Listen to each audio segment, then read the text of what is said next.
안녕하세요. 김성길 목사와 함께하는 GTS 말씀 묵상 시간입니다. 오늘은 세 번째 주간의 여섯째 날 묵상입니다.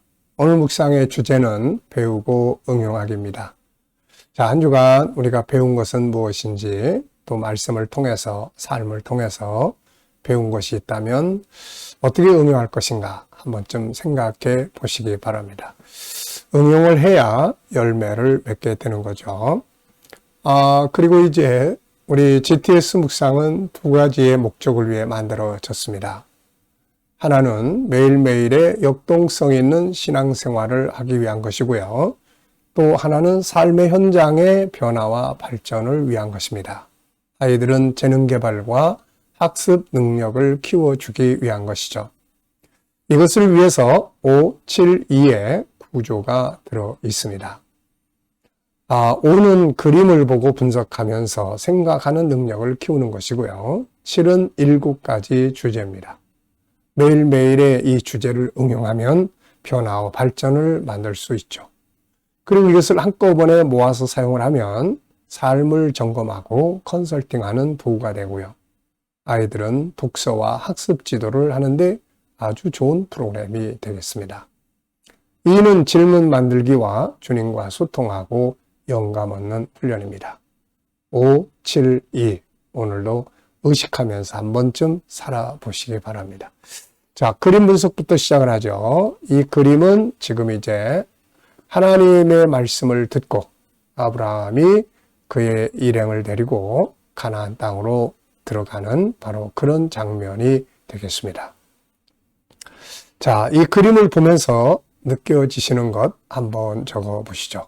저는 제목을 행동하는 신앙 이렇게 적어봤고요. 의미는 아브라함은 행동하는 신앙인이었다. 행동은 새로운 변화와 발전을 만들어내고 새로운 역사를 이루어낸다. 아무리 좋은 것도 행동하지 않으면 소용이 없는 거죠. 그런데 지극히 작은 것이라도 행동을 하는 곳에는 뭔가 변화와 발전, 역사가 만들어지게 됩니다. 자, 두 번째는 분석입니다. 눈에 보이는 부분과 보이지 않는 부분을 분석하는 것인데요. 우선 눈에 보이는 부분은 낙타를 중심으로 타고 있는 사람, 낙타를 끌고 있는 사람, 그리고 그 주변에도 여러 마리의 낙타들이 있고 사람들이 모여 있습니다. 일행들인 것 같아요. 그리고 주변에는 넓은 평야 들판이 있고 야자수들이 야자우측으로 쫙 있습니다. 그리고 이제 바위도 보이고 하늘도 보이고 구름도 보입니다. 자, 그리고 이제 보이지 않는 부분에는 우선 여기는 어딘가? 이들은 누군가? 지금 무엇을 하고 있는 중인가? 그리고 아브라함의 일행이라면 이들을 인도하시는 하나님, 그리고 또 결과도 있겠습니다. 자, 세 번째입니다. 그림에서 가장 중요한 것은 무엇인가요? 저는 행동하는 신앙 이렇게 적어봤습니다. 행동하지 않으면 아무리 좋은 것도 소용이 없죠. 행동. 자, 이번에는 연상법 훈련인데요. 눈 감고 한번 그림 쭉 떠올려 보십시오. 낙타를 타고 있는 사람, 끌고 있는 사람, 주변에 낙타 몇 마리가 쭉 대열을 이루고 있고 사람들이 모여 있습니다. 좌우측으로 야자수들이 있고 넓은 평야가 보이고 또 돌들도 보이고 그리고 하늘 구름도 보입니다. 자, 아브라함의 일행이라면 이 내용과 관계된 성경 말씀, 우선 창세기 12장, 아브라함이 가나안 땅을 향해서 가는 내용이죠. 그리고 사도행전 1장, 예수님의 제자들이 순종하여 모여서 기도할 때 성령의 임재가 함께했던 거죠. 하나님의 역사는 순종하는 사람들을 통해서 이루어지게 되는 것 같습니다. 순종이 제사보다 낫다. 하나라도 깨달으면 바로 순종해보는 이 삶이 변화를 만드는 거죠. 상상력 키우기입니다. 이 그림 가운데 두고요. 앞에 그림은 하나님의 말씀이 아브라함에게 전달되는 과정을 그려볼 것 같고요. 다음 그림은 가나안에 정착하는 아브라함의 가족을 그려볼 것 같습니다. 자, 미래를 어떻게 살고 싶은가요? 그렇다면 지금 무엇을 해야 할까요? 오늘도 미래의 비전 한번 또 생각해 보시기 바랍니다. 자, 아이들과 이 묵상하시는 분들은 이 그림 속에 있는 또 수학 공식 한번 또 쭉 생각해 보는 시간 가져보시기 바랍니다. 자, 본문 읽어보겠습니다. 창세기 12장 1절부터 여호와께서 아브라함에게 이르시되 너는 너의 고향과 친척과 아버지의 집을 떠나 내가 내게 보여줄 땅으로 가라. 내가 너로 큰 민족을 이루고 내게 복을 주어 내 이름을 창대하게 하리니 너는 복이 될지라. 너를 축복하는 자에게는 내가 복을 내리고 너를 저주하는 자에게는 내가 저주하리니 땅의 모든 족속이 너로 말미암아 복을 얻을 것이라 하신지라. 이에 아브라함이 여호와의 말씀을 따라갔고 롯도 그와 함께 갔으며 아브라함이 하란을 떠날 때에 75세였더라. 아브라함이 그의 아내 사레와 조카 롯과 하란에서 모은 모든 소유와 얻은 사람들을 이끌고 가나안 땅으로 가려고 떠나서 마침내 가나안 땅에 들어갔더라. 아멘. 구조는 1, 2입니다. 감사한 거 적어보겠습니다. 어제 하루 어떻게 보내셨는지 한번 생각하시면서 감사한 거 적어보시고요. 오늘 또 하루 시작하면서 감사한 것들 쭉 적어보시고 미래를 또 생각하시면서 감사하고 싶은 것들을 쭉 적어보시기 바랍니다. 1번입니다. 본문에서 오늘 느껴지는 것은 무엇인가요? 저는 3가지를 적어봤습니다. 첫째, 하나님이 보여주시는 땅으로 가라. 아무렇게나 막 가는 게 아니라 하나님이 보여주시는 땅, 하나님이 지시하시는 곳으로 가는 게 중요하죠. 두 번째는 네가 복의 근원이 될 것이다. 참 좋은 말씀이에요.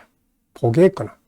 내가 먼저 복을 받고 다른 사람에게 복을 나눠주는 이런 인생이야말로 가장 아름답고 멋진 인생이죠. 세 번째는 여호와의 말씀을 따라간 아브라함. 말씀을 따라갔고 참 중요한 표현입니다. 자, 우리도 말씀 따라가야죠. 사람이나 환경 따라가면 안 됩니다. 두 번째, 본문에서 꼭 배우고 응용해야 할 내용은 무엇인가요? 저는 2가지를 적었습니다. 첫째는 하나님의 계획을 알아야 하고 두 번째는 행동하는 신앙을 가져야 한다. 이게 인생의 성공의 비결입니다. 세 번째입니다. 주일에 초청할 사람을 위한 기도와 전화기인데요. 카톡이나 문자로 혹시라도 내일 권고할 사람이 있으면 한번 권해보시고요. 없으면은 원근각처에서 많은 사람들을 보내주시옵소서 하고 기도하는 것도 참 좋습니다. 자, 이번 주간에 나의 삶의 현장에서 본문의 내용이나 572를 응용해 본 것이 있다면 무엇인가요? 저는 삶, 또 묵상, 또 교육, 아이들 독서 지도 등에 잘 사용하고 있습니다. 정말 좋은 프로그램이에요. 사용만 하면 삶의 풍성함을 이루게 됩니다. 질문 만들기입니다. 5절에서 5절 아브라함이 그의 아내 사레와 조카 롯과 하란에서 모은 모든 소유와 얻은 사람들을 끌고 가나안 땅으로 가려고 떠나서 마침내 가나안 땅에 들어갔더라. 자, 아브라함이 가나안 땅에 들어간 이유는 무엇인가? 왜 들어갔습니까? 뭐 살기 좋은 곳 택해서 간 것도 아니고 돈 벌러 간 것도 아니고 여행 간 것도 아니고 말씀, 하나님의 말씀을 따라서 복의 근원이 되는 사명의 땅으로 간 거죠. 자, 두 번째는 나의 영적 생활에 대해 질문 만들기입니다. 여러분들도 영적 생활에 대해서 질문 하나쯤 만들어 보시고 답도 적어 보십시오. 저는 나의 영적 생활에서 더 발전해야 될 내용은 무엇인가? 하나는 영성의 발전, 하나는 사명을 위한 전문가로서의 발전. 자, 이 시간은 이제 주님과 소통하고 영감 얻는 시간입니다. 자, 눈 감아 보시고요. 오늘 본문 한번 떠올려 보십시오. 그리고 7가지 주제 한번 떠올려 보시고요. 그리고 삶의 현장도 떠올려 보시고 주님 어떻게 할까요? 주님이라면 어떻게 하시겠습니까? 쭉 묻고 기다리면 주님 주시는 영감을 얻게 됩니다. 이 영감을 가지고 살면 내 생각으로 사는 것보다 훨씬 더 나은 삶을 살 수 있게 됩니다. 오늘도 풍성한 영감으로 행복한 하루 되시기 바랍니다. 기도하고 마치겠습니다. 주님 감사합니다. 오늘도 묵상으로 하루 시작합니다. 함께하는 모든 이들에게 형통함을 주시고 치료받는 자들에게 치유의 능력으로 함께해 주시며 어려운 문제를 안고 기도하는 성도들에게 감당할 힘과 합력하여 선을 이루는 은혜가 있게 하여 주옵소서.